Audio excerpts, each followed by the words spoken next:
บายดีพ่อแม่พี่น้องทุกคนทุกสหายมื้อนี้ข้าพเจ้าก็บ่มีหยังหลายข้าพเจ้าจะมาร้องหนึ่งก่อนเพลงนี้ข้าพเจ้าก็แต่งเองร้องเองเนาะถึงจะบ่ม่วนปานใดก็ขอโทษขออภัยนำทุกท่านที่ได้รับชมแล้วก็รับฟังเด้อเพลงนี้มันร้องเกี่ยวกับบ้านคังพะเนียนเฮาเฉพาะเมืองหนองแฮดเฮาเด้อถึงจะร้องม่วนบ่ม่วนปานใดก็อย่าขอโทษขออภัยนำทุกท่านทุกสหายจะได้เว้าเป็น2ภาษาเนาะภาษาที่2นี้เฮาก็จะเว้าเป็นภาษาลาวมงเด้อยอยงอจงเนี่ยจงจีจงพงจงยือซะเด้อ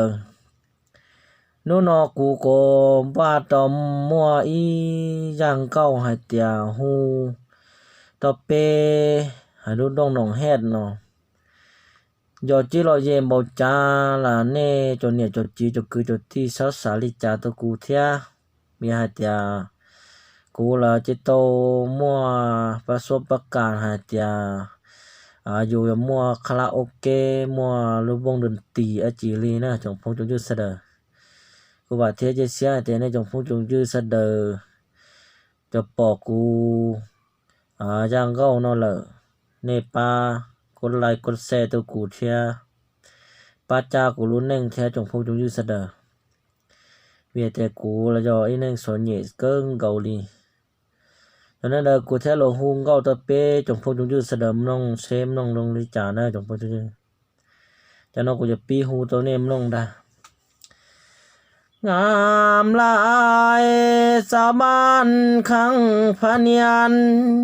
เป็นบ้านสามสร้างสะอาดงามตาเพิ่นพัฒนาเป็นบ้านสามสร้างบ้านปลอดคดีเป็นบ้านเพิ่นพัฒนาสะอาดงามตางามหลายแท้เจ้าสาวบ้านทำเสืองามเอาเรือทำเสือบ้านเฮางามแท้เป็นบ้านผ้าขาวบ้านเมืองลาวงามแท้ละนาเกี่ยวใส่ผ้าแค่งามแท้ผ้าแขกบ้านเฮาเกี่ยวไปได้ใส่ทำเท่าแสนคำขาวน้ำไหลทำเท่าบ้านเฮาเกี่ยวลงมาใส่จ้ามื่นมันมีน้ำเขียนเป็นบ้านจามื่นตั้งอยู่เรียบแคมน้ำเขียนนั่นนาเป็นน้ำสะอาดงามตามันเกี่ยวคนคงไปมาเป็นบ้านสถาที่หนึ่งน้ำเขียนบ้านเฮามันมีแต่บ่อแห่บ่อคำมันงามสุดแสน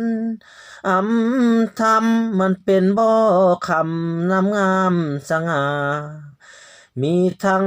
ป่าน้อยป่าใหญ่ป่าซองป่ามอมมันเคยลอยลิ้นเลียบพังอันแผนมนบังไปใส่ห้วยเปียดงามหลายห้วยเปียดมันเวียดออกมา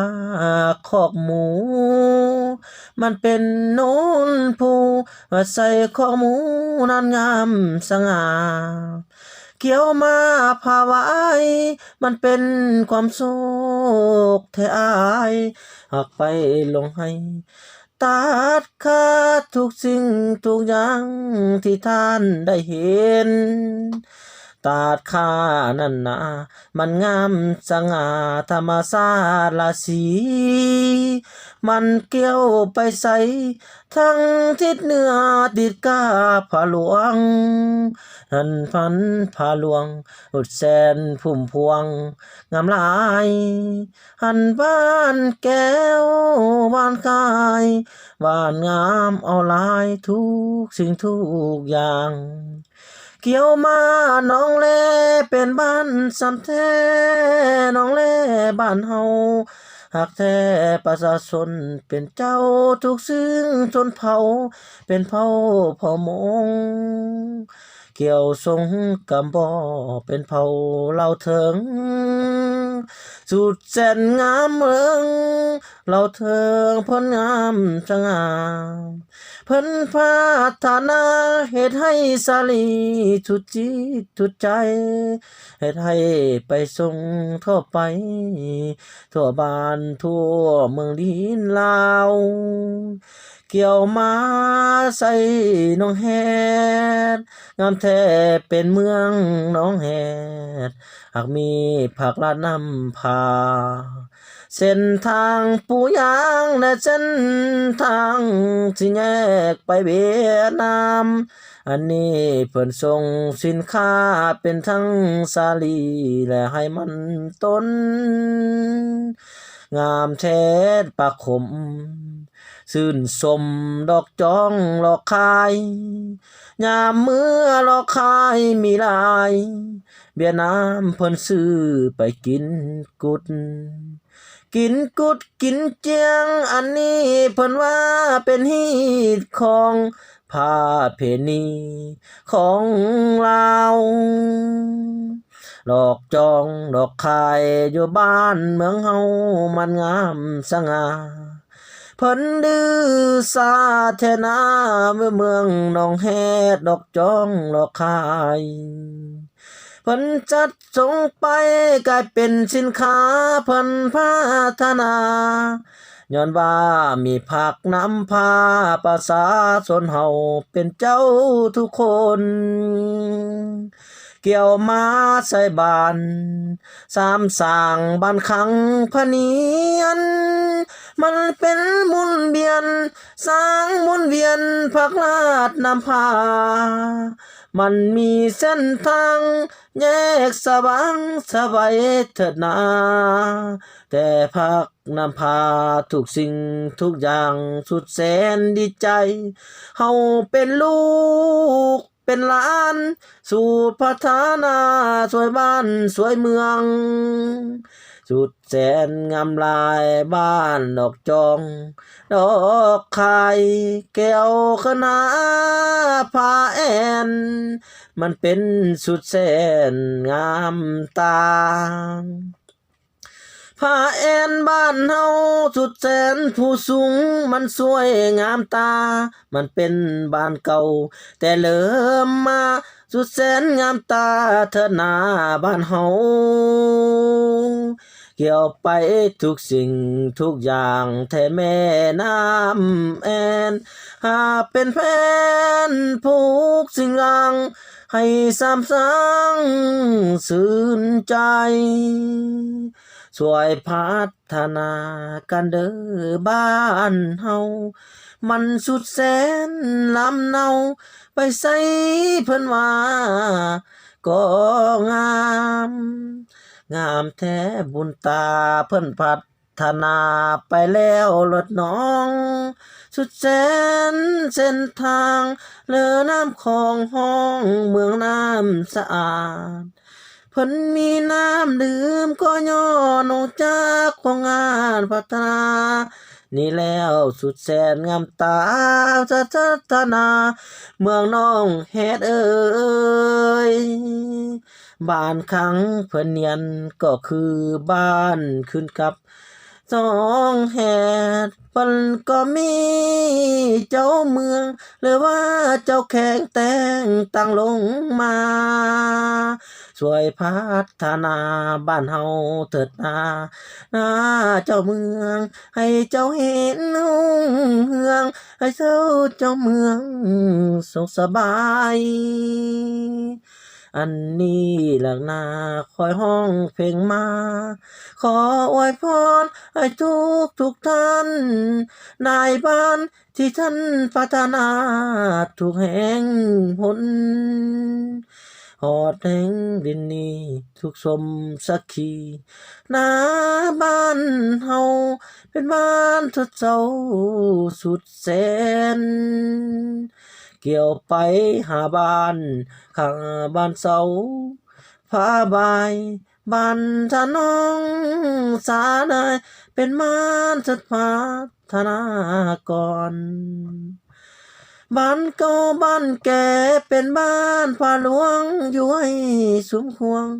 บ้านไอายห่วงเป็นบ้านคุ้มควงขึ้นกับขังพะเนียน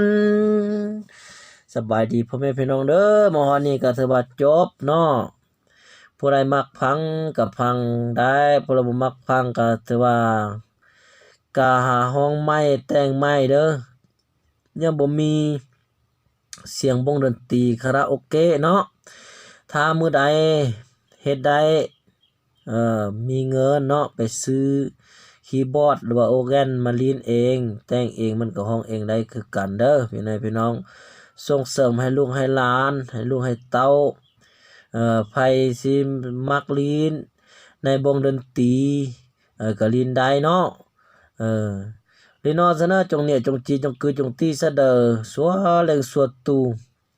ว่าเทียเจเสียหายเตียเนี่ยจงยีตกเกนกาญอยงเนมลงกูจอจางเก้านอเลที่เราเย่บ่จาละทออย่าจีตนเนนำเตา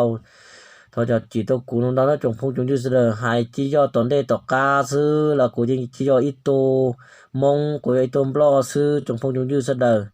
หาลินอจียงบ่จาละทอเนี่ยจงพงจงยือย่าจีตกูนำเตานะเสดนอกกาญอยงจงพงจงยืเสดชิ้นจีหรือเนี่ยหรือเจ้าใช้มัวยาเสียกุมาละหูดัวนะน้อยงจงพงยืเสดสัวเล่งสัวตูรุ่นอกูหาตัวจอเน่ตัวใช้กูตัวละเล่าว่าเจขเนาะเป็นตัวสิปาละติตากะโลเจละตัวว่าตัวอีลูเจยงก็เกียละเทียนั่นละติกะโลเจจิงติโตเกอแต่นอละยังสวยลูตาทัดจีนอซื้อเลยเนี่ยอ้วกดเตียนนอซื้อจงพงอยู่เสดขนอเขาจะท่าแล้วตัวเปใช้ตัวรอจกระโดนอหยอเปจละเล่าเทียจละเล่านอลุมเบหูแล้วเล่านอเจหูกัวนะเนี่ยนูนอยังอ้วว่าอ้วเจอย่าตุตื้อไอเตียสาวว่าอ้วเจละหูตรงหนึ่งเตาเทียที่ตานเดละออนไลน์ตัวกูก็มาหายหนึ่งเชนหมดใช้แล้วยังอ้วตัวว่าตัวเจยังอ้วไรจงเกิ้งเกาเลยนู่นกูเทียเจจีเสียหลดท้ายตัวเป้จงพงจงยืดจงเนี่ยจงจีใส่อ้วไอเดียอ้วเกเกิดตัวเป้จงพงจงยืดเสดวิธีละอ้วจะอ้วเลยนอเนอะละมัวตาโตอย่างเดอละมัวจงจอตาโตเรามาจงจะไล่นะจอกระโดนมาหนึ่งตื้อเทียหนึ่งยังพอเทียอันเนอจะละมัวตัวอย่างละจงเล่นเด้อ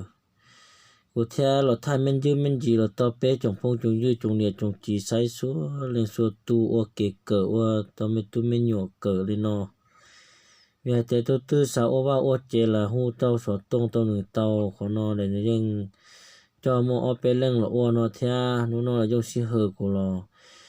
ปามันยืมมันจีให้กูรอทายตัวเป๊ะจงพงจงยืดจงเนี่ยจงจีใส่ซัวเล่นซัวตูซื้อโอเคเกิดตัวเป๊ะจงไม่ตูไม่หยวก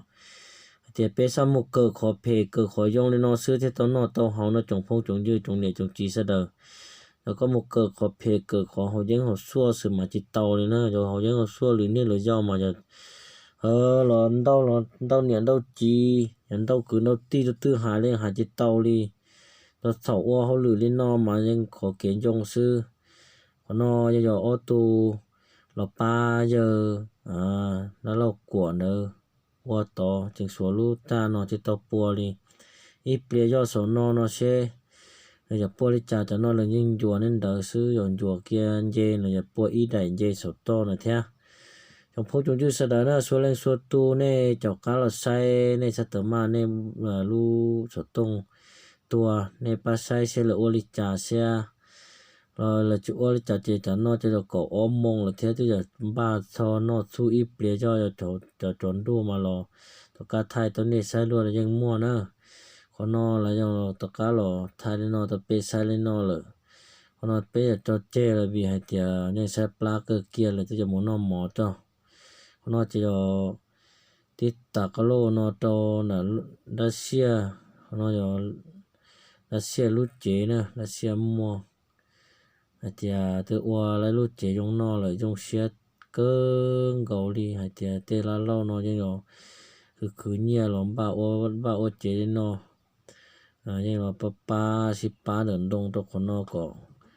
tôi tiệt tôi cỡ còn cỡ tôi nhỏ thia vì tiền lo na chỉ tôi chế nhỏ chỉ dùng nhỏ chỉ dùng nhỏ xe ta giờ đi nữa trong phong trào sẽ đời thì ô tô có đây dùng nhỏ sư còn nó có thể thay mình gì tập bê sai lên nó sẽ trong phong trào sẽ đời và thiết chế xe thì tôi sai là sai tôi chỉ sai là những chữ ô đi trả nữa cô để khi video mua đi nó tôi nên sai sư trong phong trào sẽ đời trong gì tôi kiến nó cá nhau dùng và cho nên đào tôi nên trong phong trào sẽ đời thế trong này trong chỉ nhau họ tôi cán đủ khứ nó họ tôi mới YouTube của nó là những do xua lên xua tu hay thì trong gì tôi kiến nó cá nhau dùng xin gì được nên lời giàu sẽ đời nhau dùng